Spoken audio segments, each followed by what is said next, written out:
Hello, hello, hello. Hello. We're going to do a small segment because I'm tired now. 10 minutes of a Q&A. We could do a quick Q&A. Hello, hello, She hello. just be making rules up and shit.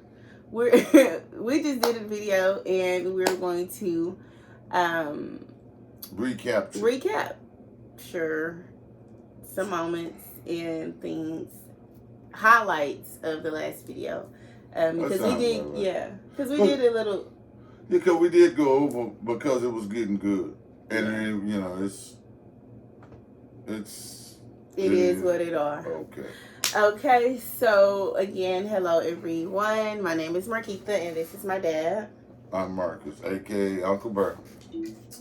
And we're at this thing we call Dad and Daughter Talks. Unfiltered. Thank you. This is going to be a short video. We're just going to do some highlights on some things that we talked about on the previous video, and just some Q&A. Just getting, the purpose of this is getting to know one another.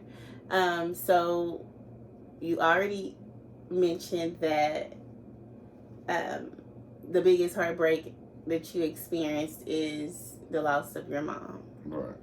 And since that was at an early age and it was your first heartbreak, it seems like everything else was small. It's like small stuff to secondary.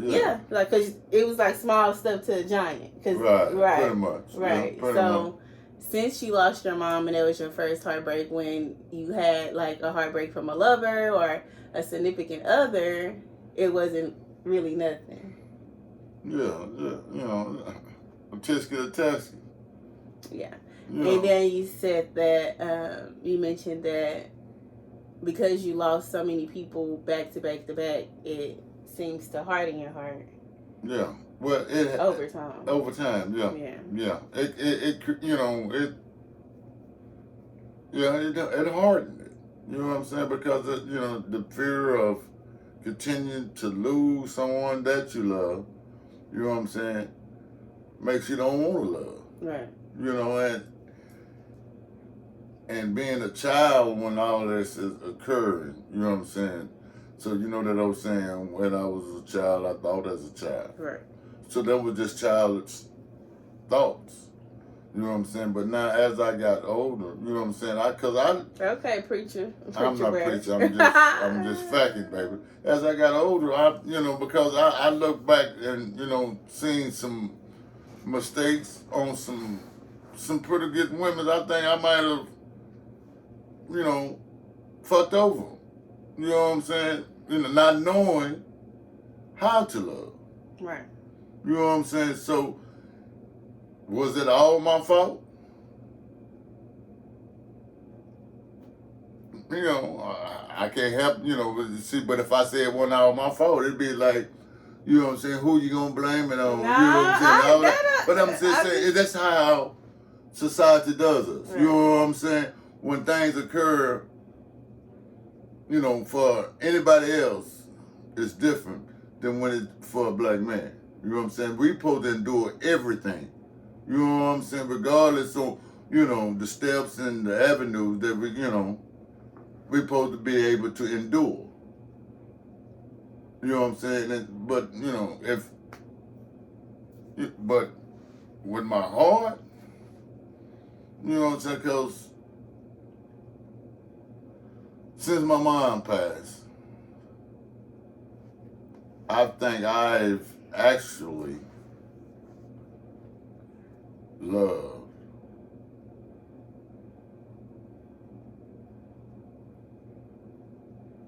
3 females. Wow.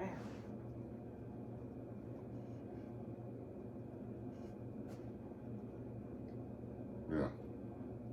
In the 40 years since her passing. That's crazy. That's crazy? But you're a man too, so I feel like and that's and that's. I mean, but that's still like you 55. Yeah. So that means you only love three. Not saying I didn't. Yeah. So I didn't pass you.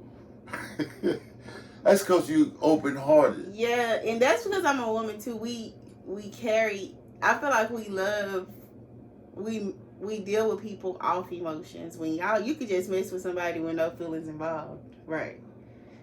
I could, I got feelings. Oh, wow. I just can't, like a one-night standard type stuff, Right. How long? Okay, so for me,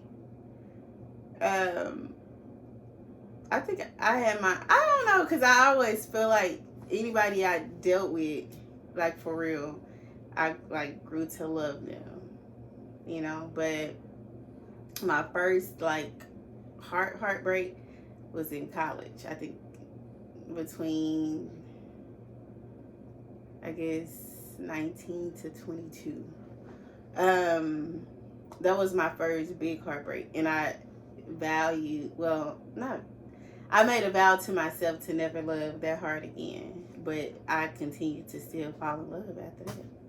Anybody I dealt with or dated, I fell in love with. But after that first heartbreak that you experienced, you allowed yourself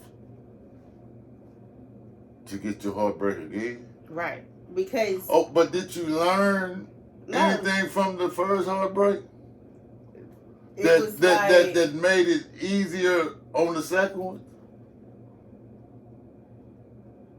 I mean, it's like, it was just like a rat race. Like, I would continue to try, like, I'd give love another try. Like, back to back to back to back to back. Yeah, that's your best friend that called today. I heard that's what she used to say. Like, she used to be, when I go through stuff with my like significant others that I didn't have to go like through, or like that was her saying, like, you want to be loved so bad, like that you'll. But see, and see, that's the thing that puzzles me so much. It's like I wasn't there all the time, but it wasn't a doubt in your damn mind that your daddy loved you. So it was a doubt. You had doubts? Yes. Honestly? Yeah. I mean, I feel like you have to love me to some like, you have to have some type of love for me because you're my dad, but I didn't feel like you loved me that much. I mean, now I do, and I just, as we get to know one another, I feel like you were misunderstood because you had went through so much trauma at a young age, and it like shapes you to put on this, you had to be hard so that you wouldn't get hurt, and that's what like pain do to you, but I wouldn't, like, I guess on a scale of 1 to 10, I probably felt like you loved me like a 4 out of 10. Damn. But I mean, I feel like that's what I be saying, cause a lot of man.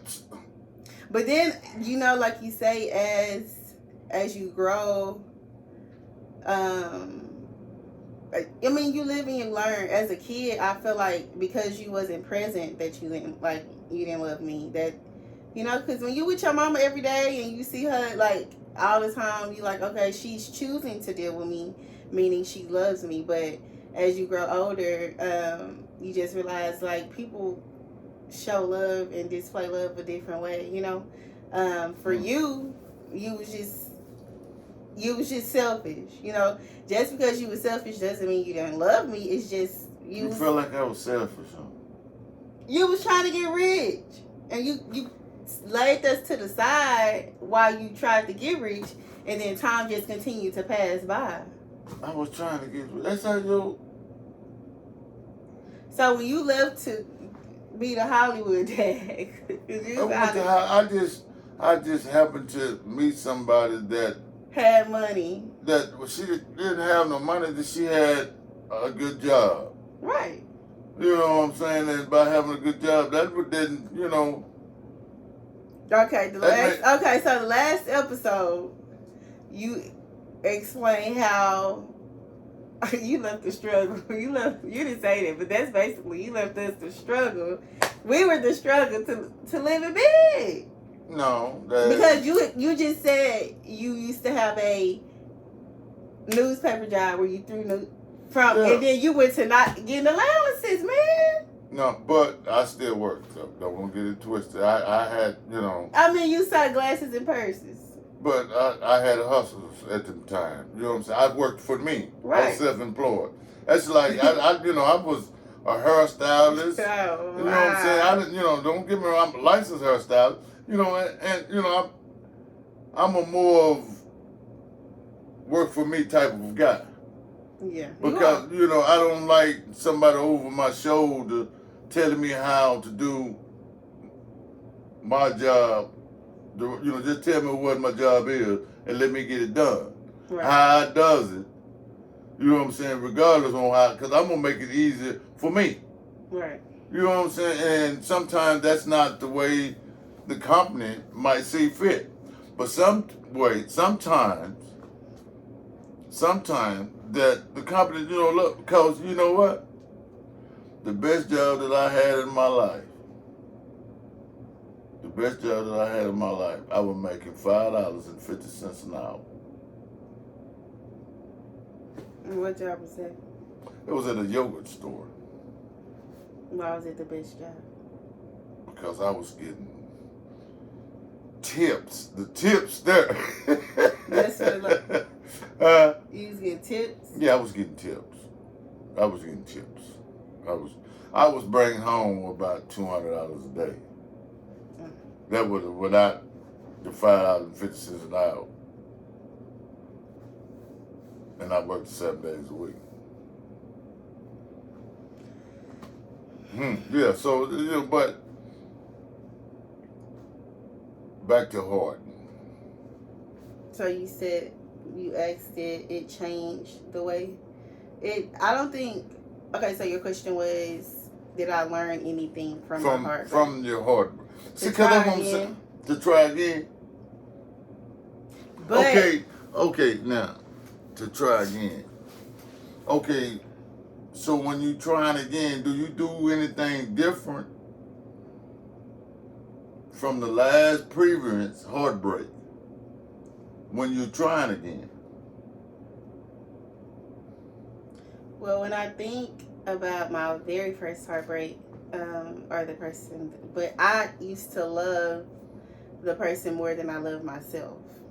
That's ludicrous. I mean, that's crazy to you because you can't imagine doing nothing like that. But when you want to be loved so bad, it's like you do any and everything to keep that person in your life. And I'm not saying that they didn't love me. I feel like we were just young and we didn't see it. But I ain't ever in life loved a person as much as I love that person. And then the next person,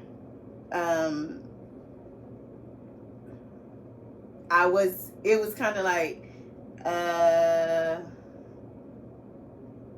you know how, what did they say? It is a rebound. I wouldn't call it a rebound, but I wasn't fully healed from my previous relationship, and I got in another relationship. But I did make it clear I wasn't healed and that I was still in love, but they didn't seem to care. But I still overdid and overloved in that relationship, and it just became a cycle where, your word of advice was to never love nobody more than they loved you. And I did. I loved them way more than they loved me. And I wouldn't say that they didn't love me. I just would do. You just did so much. You just did so much. Not too much. So much. Probably 8, 9 months. 10. Like, I always would do a lot. And you just get tired. I can't say each heartbreak I came with less to offer. I wouldn't say less to offer, like less drive or less. So you, in reality, you was learning something from each heartbreak. Yeah, but I was still giving it a try. I just didn't have, I just feel like you still get basically I was at 100%, and then at first HeartBreak I was probably at 8. You know, like you lose the drive. It's like you continue to like build yourself or try to piece it up, but your heart will never be the same until you really start loving yourself. But I realized That's the first thing. You got to learn self-love. And it's harder than folks really think it is. Because sometimes, because you got people that don't, they say that people don't like them. You got people that really don't like themselves. Right. And I would say don't like themselves. In truality, just don't, they have the drive to do better and all that, but yet still, you know what I'm saying, that, they're incapable of doing better. So in truality, they, I don't think it's okay. So self-love to me is basically okay. So self-love now is realizing that like you have to have you no matter what, and like knowing your value. Yeah. But back then, you have to kind of like learn to like, after so much trauma, you have to learn to love you again. And for me, it was easier to love others some were really ugly people. It was just easier to love them than love myself, because I did not know my worth, or I didn't know at the time what I deserved. But as you continue to, sometimes you have to get at your lowest to realize things. And then when I just got tired of like heartbreaks, I'm like, I don't think I was just tired of heartbreaks. They always would come back. They always would come back and be like, nobody ever loved me as much as you. And that's what made me realize, like, you really loving strangers more than you love yourself. Like, you can't, And then that's what that was saying goes about getting to know yourself. Right. You know what I'm saying? Because a lot of times, because here it is that I'm 55, and I really don't know me like I think I know me. Right. You know what I'm saying? Because, so that's, we live and learn. Right. But then no one talks about the work and effort and that it takes to like pour into yourself, to know yourself, to get to like loving yourself. It takes like work, but nobody talk about that. And for you, I feel like it's pros and cons, and I feel like no matter how ugly the situation is, you have to like get some positive out of it, And your thing, I feel like no matter, your absence or you not being around, I needed to kind of go through that. Because remember when you was when I was like crying, and you was like, you gotta like realize your value, and I feel like back then, if I knew what I knew now, or if I had you around to install in me my value, it would have been over for him. Like, it would have been over. What? Like you are. But see, can't nobody tell you what? But now that you say it like that, you know what I'm saying? Our planning and God's planning is two different plannings. Right. It might you hold it against me, what you said. I don't hold it against you. But by my absentness. Right. You know what I'm saying? But not knowing that my absentness right. might have made you a better woman than what right. you are. You know what I'm saying? That's what I'm saying. Like in all truality. No, don't be saying if you're gonna say it's truality. Truality. In all truality, no matter how, again, you thank God that we're able to build a relationship now, but in the back of my mind, I know that you being around, I couldn't, not saying that now I feel like I gotta give in being able to be selfless and to be able to love, because in a world like this, like, it's easy. Everybody got hard hearts. If you think about it, like, because no, it's not everybody. See, folks' concept are messed up in today's time. Everybody got some heart. Because it's because they feel like it's the get or the getters. Right. And you know what I'm saying? And so which to one be different. You got to be the get or the getter. Which one you gonna have to be the one that getting got? And even though I always been the one to get God. But see, that's what it ain't. Y'all see that I made this work is not as, It's tired. It said one video, not two. Y'all see, it's hard, but we making it work. Remember you used to say it's hard out here for a baby daddy? A baby daddy that's absent. Why would you say that? That's another video for another day. However, it's gonna still get gooder and gooder, man, because because as y'all see, we had to do a back because it got gooder. You know what I'm saying? Not only for y'all, it's getting gooder for us, man, because we building off this. You know what I'm saying? Because we learning. I'm seeing some things in baby girl that I'm definitely mad at me for. You know what I'm saying? I'm mad as because my intentions on you, and I failed. I didn't want you to be no punk bitch. Excuse my French.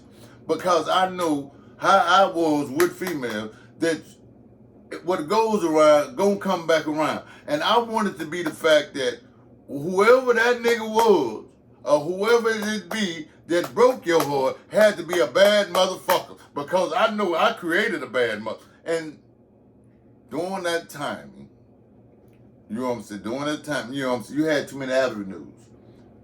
Because, as you can recall, when we bumped head and you didn't see things my way,